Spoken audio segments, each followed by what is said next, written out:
Hi, this is Kramer Carlson, and I chose to do my research paper on the history of machines and their effect on modern society. More specifically, the World War II era. Chose this era just because I've always had a likeness for the World War II history and what happened and all the different things that happened. And I just kind of like to shine some light on the good things that came out of the war, rather than all the bad, like the destruction of towns, all the lives lost, things like that. A little more background: World War II spanned from 1939 to 1945. We fought in two different theaters: the Pacific Theater against the Japanese, and the European Theater against the Axis powers. World War II caused one of the biggest advancements in technology over any other era. More specifically, planes, tanks, and guns, which is what I'll be talking about. And we still feel the effects of these advancements today in our technology and even politics. The advancements that we really feel, I believe, are in the planes and guns. And tanks have affected like more everyday life things, which you'll see later. And the guns have kind of changed our outlook in a political way. So we'll get into that. Planes. The B-17 Flying Fortress was the famous American bomber and the main bomber for America during the war.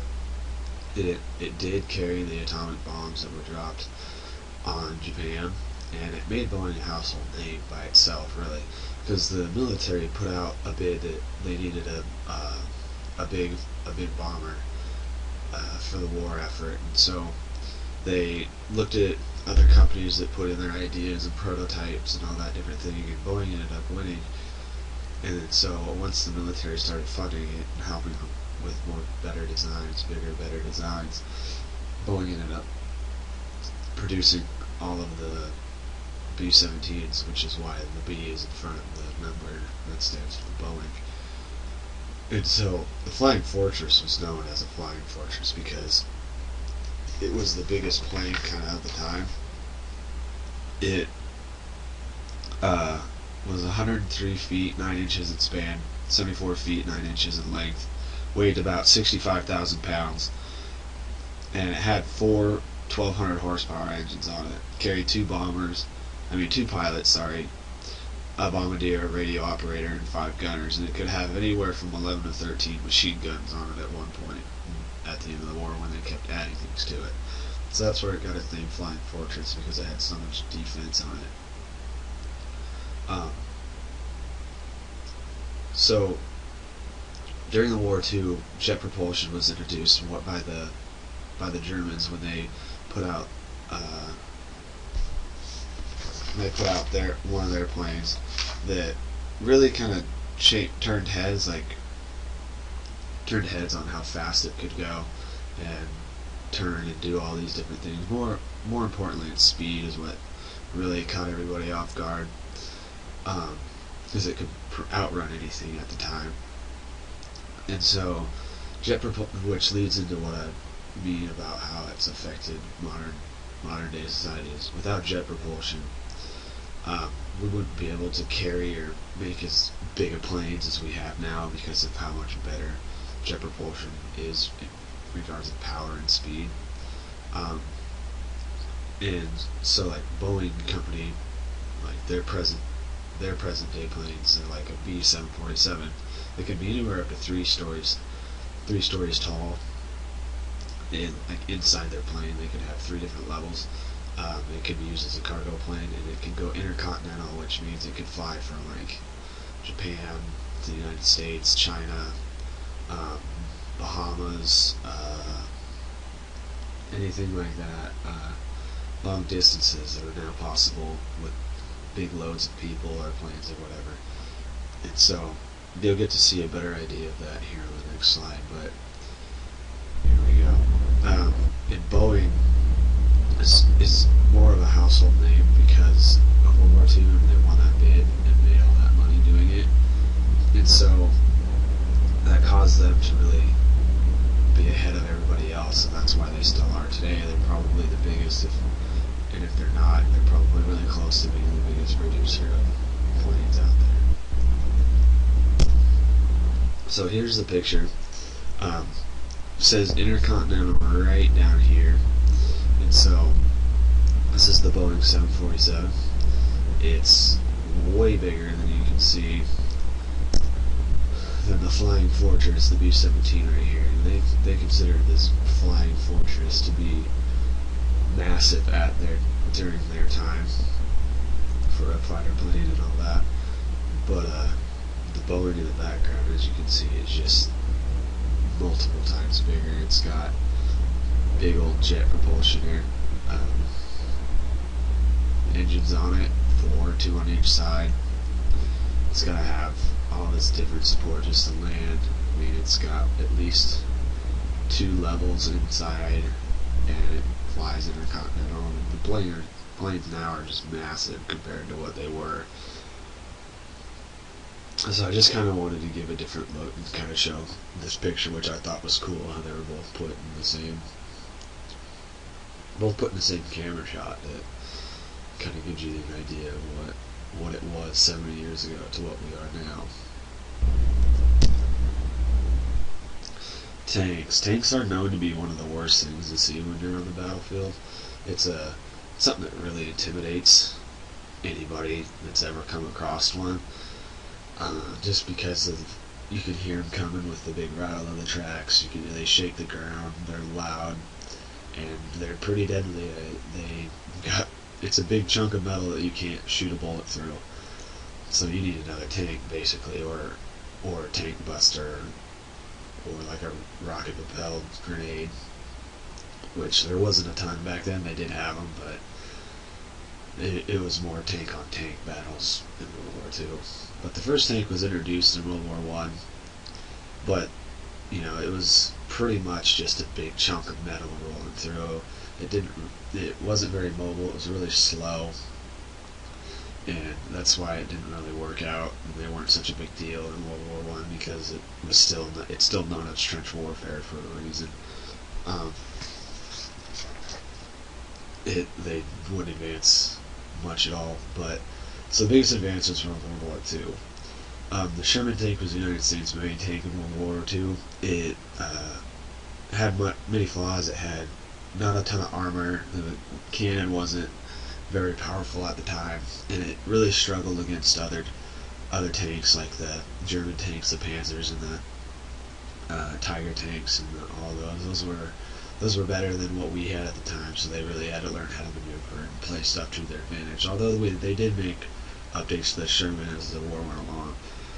And so now the M1 Abrams is the main choice. And, it was first introduced in 1989, I believe. And it's way faster, better armor, bigger, longer cannon, better radar, just pretty much better everything. It's one of the best in the world, and I don't think we've made a new one, or at least released it to the public since we came out with the Abrams in the 89. So how much better are they? Quite a bit better. They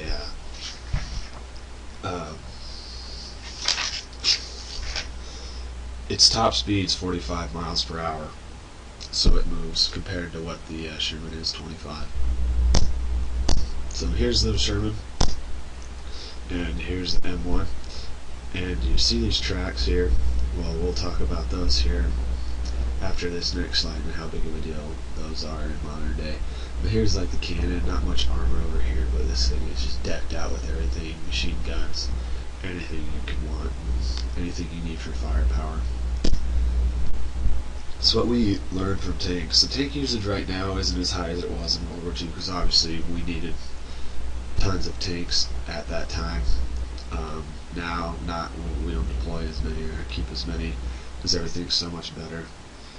Sorry about that. And how beneficial using tracks would be. Well, we use tracks for to get into harder places. We use them for recreation. We use like snowmobiles. We use them for safety, like search and rescue. And we use them in construction now. The company Caterpillar uses them for different things when they go to do construction work. And so that kind of pretty much covers where these vehicles are used and how as well. So here's just a picture of it. So see, here's the search and rescue up on some mountaintop, or I don't know really where, but they're up. I just wanted to make the point that these tracks are make it more mobile in rougher areas than tires could or anything like that.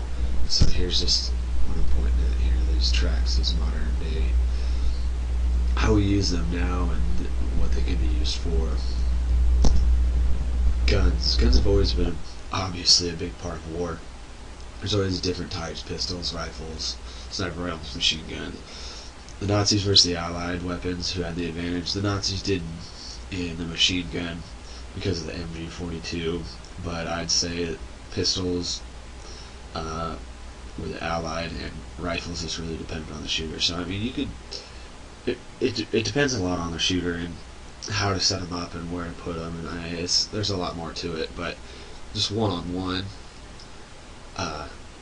machine guns probably went to the Germans, and then everything else probably more leaned towards the Allied on dependability and things like that. But the modern day gun issues with how it's affected us today is we have so many advanced weapons where we have semi-auto 3-round bursts, we have machine gun pistols, we have this a vast array of weapons now, and the biggest problem right now is the assault rifles that people are using on other people and how easily attainable that is. And that's the big deal with our politics, is it's like after Sandy Hook and the marathon bombers and how they all had these same types of weapons is causing tons of people to really take a step back and look at what's happening.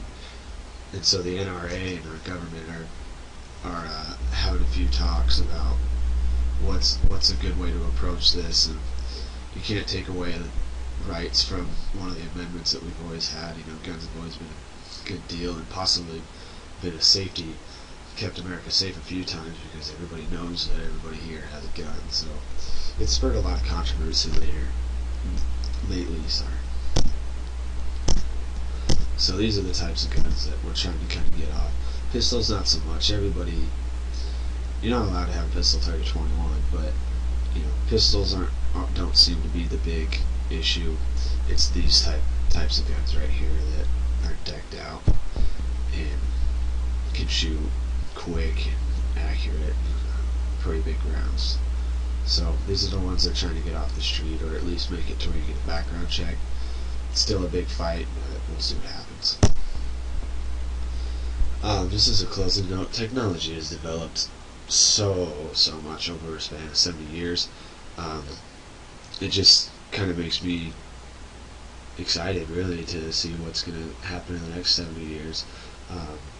What's technology going to be like, even aside from tanks and planes and that? I mean, iPads and all that stuff are just ridiculous. Phones are ridiculous. They're like a little computer in your hand. So I just want to close it out and say that, you know, from planes, you know, from the Santa Maria, first time sailing over to discover America, it took them 70 days, 10 weeks, and to think that we can fly from where they sailed from in like 10 hours is just crazy.